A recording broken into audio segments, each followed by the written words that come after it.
Every toxic family system assigns roles: the caretaker, the hero, the lost one, the golden child, the truth teller.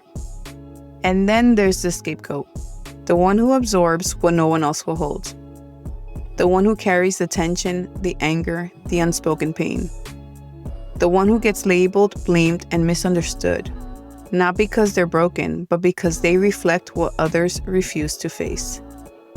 This is Born Tired, where survival meets healing, a podcast for those of us who grew up in survival mode but are ready to heal and speak our truth. I'm Irene, a cycle breaker learning what peace feels like after years of survival. Every episode is an invitation to rest inside your truth, to feel seen, and to remember you were never alone. This is what it sounds like when silence finally breaks. Before we begin, I want to share a gentle reminder. This episode includes stories and reflections about domestic violence, childhood trauma, and abuse. Please listen in a way that feels safe for you. If at any point you need to pause or step away, honor that. Your well-being matters more than finishing the episode. If you or someone you know is in danger or needs support, you can reach out to the National Domestic Violence Hotline at 1-800-799-7233 or visit thehotline.org for free. Confidential help is available 24 hours a day. And if you're listening from outside the U.S., you can find international hotlines and local resources at findahelpline.com. You are not alone. Take care of yourself while you listen. There's a moment in healing when something finally clicks. When you realize you weren't who they said you were. That the version of you everyone pointed to, the difficult one, the emotional one, the problem, that was never your true self. It was projection, a displacement. A mirror you were forced to hold so everyone else could avoid looking at themselves. In families like that, someone has to carry the blame.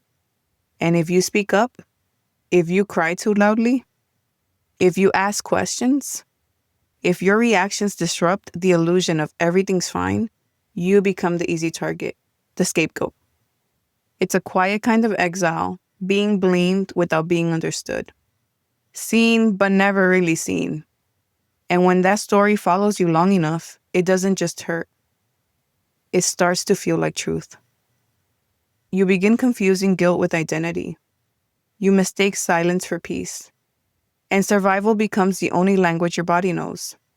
When you grow up as a scapegoat, you don't just internalize blame. You organize your entire life around avoiding it. You over-explain before anyone asks. You apologize for things that don't need apologies. You make yourself smaller so no one can accuse you of taking up too much space. You learn to read moods before words because staying ahead of emotional shifts feels safer than being honest. Your nervous system stays on high alert and your body scans rooms before the mind catches up. You notice tone changes, sighs, pauses, because once upon a time, those things decided whether you were safe or not. And then one day, something shifts. Someone sees you differently, maybe for the first time. They don't flinch at your feelings. They don't need you to be quieter, smaller, easier. And it doesn't make sense at first because when you survive through shame, kindness feels unfamiliar and love feels suspicious. That's where the unlearning begins. In the moment you finally ask yourself, what if I was never the bad one? This episode is about the truth behind the scapegoat role and how it shapes the way we see ourselves long after we've left the chaos behind. Because healing isn't just about setting boundaries with others. It's about learning to stop believing the lies they told you about who you are. It's about realizing the version of you that survived wasn't unworthy. She was responding to her environment the only way she knew how. In this episode, I want to talk about what that looked like for me, how I was cast in that role, how it followed me into adulthood, and how I slowly began to unlearn it. When I was little, my father used to tell me I was bad. He'd always bring up stories from when my sibling was born. How I hid them out of jealousy, how I didn't like sharing attention. I was 3. And I remember that feeling, the confusion of wanting love but not knowing how to ask for it. Looking back, what strikes me most isn't what I did. It's that no one ever asked why. No one ever stopped to think, where is Irene learning that from? Because I wasn't born angry. I was just mirroring what I saw. The yelling, the tension, the anger that lived in every room in our home. But kids don't have that kind of awareness. All I knew was that in my house, anger had power. And somehow I became the witness and the mirror. The one who acted out what everyone else was too afraid to say out loud. They called me the bad one, and when you hear that long enough, you start to believe it. You start carrying it like proof. You tell yourself, this must be who I am. And it didn't help that my mother never showed me affection. I used to beg her for a hug, and she'd always turn me away. But I'd watch her with my sibling, the soft smiles, the way she'd brush their hair back, and something in me broke a little each time. It taught me early that love wasn't guaranteed, that some people are easier to love than others, so I stopped asking. I learned to carry that ache quietly. That kind of rejection, it gets in your bones. It changes the way you see yourself and the way you show up everywhere else. By the time I started school, I wasn't wondering what I could learn. I was wondering if I was enough. I struggled academically, and no one ever knew how hard it really was for me. I had undiagnosed ADHD and autism, and a home life that felt like walking on glass. So when I didn't do well, it just confirmed what I already believed. I'm not smart. I'm the problem. And then something happened in 8th grade that completely threw me off. It was graduation time.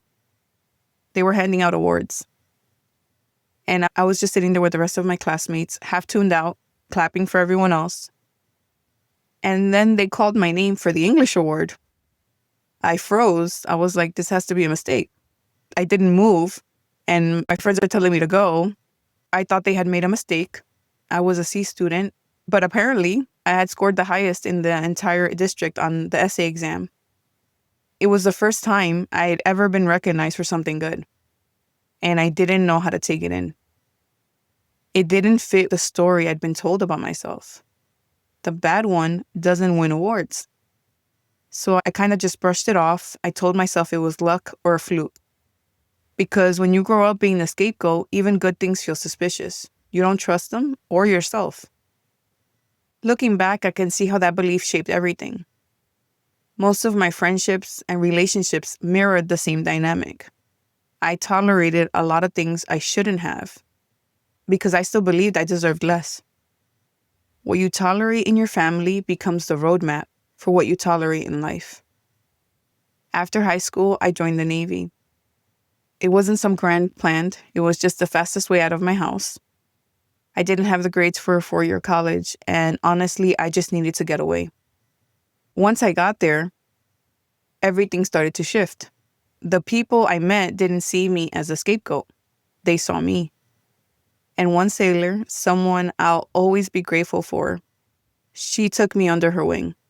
She mentored me, trained me, held me accountable, but in a way that built me up instead of breaking me down. And for the first time, I started to see myself differently. I became the youngest watch supervisor, and eventually I earned Junior Sailor of the Quarter. I loved my job, and I was good at it. It's true what they say about plants and people. Environment is everything.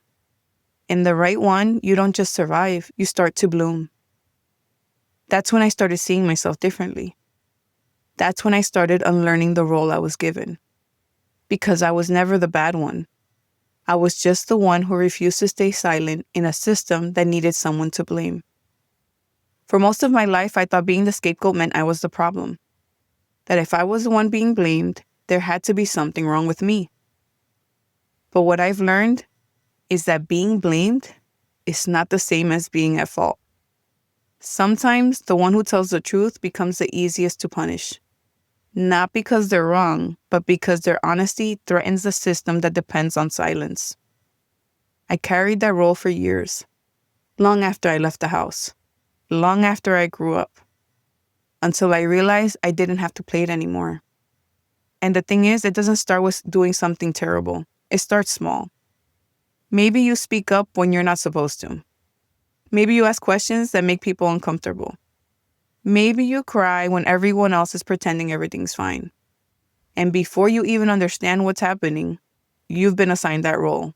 You become the difficult one, the emotional one, the one who's too much, and it sticks. Because when adults need someone to absorb all the dysfunction, when they need somewhere to put the anger, the shame, the chaos, it's almost always the truth teller who ends up being blamed for the truth they're naming. So you start to carry it quietly. You learn not to argue because somehow arguing just proves their point. You learn to soften your words, to explain yourself very carefully, to over-explain your intentions in hopes that someone will finally see you as good. But it never lands. It's like trying to convince someone who's already decided who you are. And after a while, you stop trying. You start holding it in instead. Your thoughts, your feelings, your reactions. You play small because it feels safer than being misunderstood. You convince yourself that if you can just keep the peace, if you can just stay agreeable enough, invisible enough, maybe they'll love you the way you need them to. But they never do. And the saddest part is, after a lifetime of being told you're the problem, you start to believe it. You start confusing guilt with identity. You mistake silence for peace. You tell yourself that if you can just be quiet enough, easy enough, less noticeable, maybe things will finally stop hurting. But they don't. Because the pain doesn't disappear when you hide. It turns inward. It becomes self-doubt. It becomes that inner voice that second guesses everything you say, everything you do. You start thinking, maybe it really is me. But then, if you're lucky, something shifts. Maybe you meet someone who doesn't see you through the same broken lens. Maybe it's a friend, a teacher, a mentor. Someone who mirrors something different back to you. And it feels strange at first. You don't know how to take in kindness when you've been trained to expect criticism. You don't know how to trust love when love has never felt safe before. That's where the unlearning begins. In those awkward, disorienting moments when someone sees you clearly and you don't quite know how to accept it. You want to believe them, but part of you still hears the old story playing in the background. The one that says you're not enough. And I think that's what healing really is. Learning to believe the new story more than the old one. It's giving yourself permission to be someone different from who they said you were. It's realizing that being sensitive isn't a flaw. That caring deeply isn't weakness. That speaking up doesn't make you the problem. For me, that took time. It meant revisiting painful memories, moments where I was misunderstood, where I was labeled the bad one. But it also meant learning to see that little girl differently. Not as a rebel, not as a troublemaker, but as a child who wanted to be loved and didn't know how to ask for it in a house that didn't know how to give it. Because behind every scapegoat story, there's usually a kid who was just trying to survive. And when we finally stop blaming them, we can start understanding them. And maybe start healing the parts of ourselves that believed the lie. When you grow up as a scapegoat, you learn to carry other people's pain before you even understand your own. You take on their moods, their silence, their anger, and somehow it becomes your responsibility to keep everyone okay.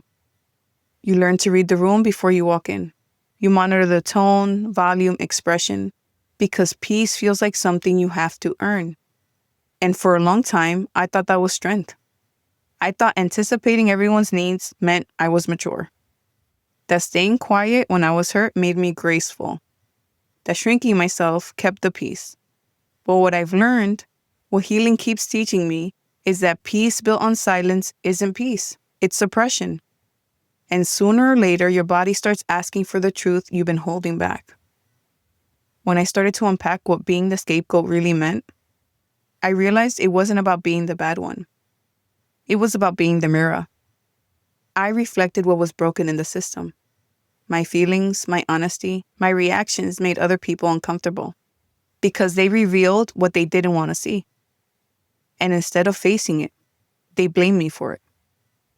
That's the thing about truth tellers. We rarely get thanked in the moment. But here's what I know now. The scapegoat is often the cycle breaker. The one who finally says, this isn't right. The one who chooses healing over denial. The one who walks away even when it means walking alone. And that takes courage. Because breaking patterns will always look like betrayal to the people who benefit from them. Healing from that role takes time. There are days when old doubts return, when a memory sneaks in, and you wonder if maybe they were right about you. There are days when boundaries feel like guilt, when saying no tightens your chest, because part of you still feels responsible for everyone else's emotions. But then, little by little, something starts to shift. You catch yourself before you over-explain. You speak without apologizing. You notice you're no longer waiting for someone else's permission to feel peaceful. You begin to understand that you don't have to earn love through exhaustion. That being seen and being good are not the same thing. And that's the beautiful part.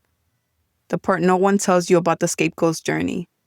When you stop defining yourself by who you were in survival mode, you start remembering who you were before it. The kid who laughed too loud. The one who loved deeply, even when it wasn't safe.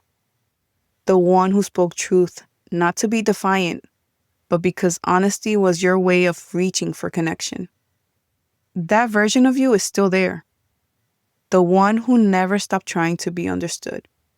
And healing, real healing, is giving that version of you space to exist again. You begin to understand that you don't have to prove you're worthy. You don't have to rewrite history to deserve peace. You just have to come home to yourself, to your softness, to your truth, to the parts that were labeled too much, when really, they were just you. And I think that's what this journey is. Not about forgetting where you came from, but remembering who you were before you were blamed for everything broken around you. So if you've ever been called dramatic, sensitive, emotional, difficult, I hope you hear this and feel seen, because those are often the same traits that make you intuitive, empathetic, strong.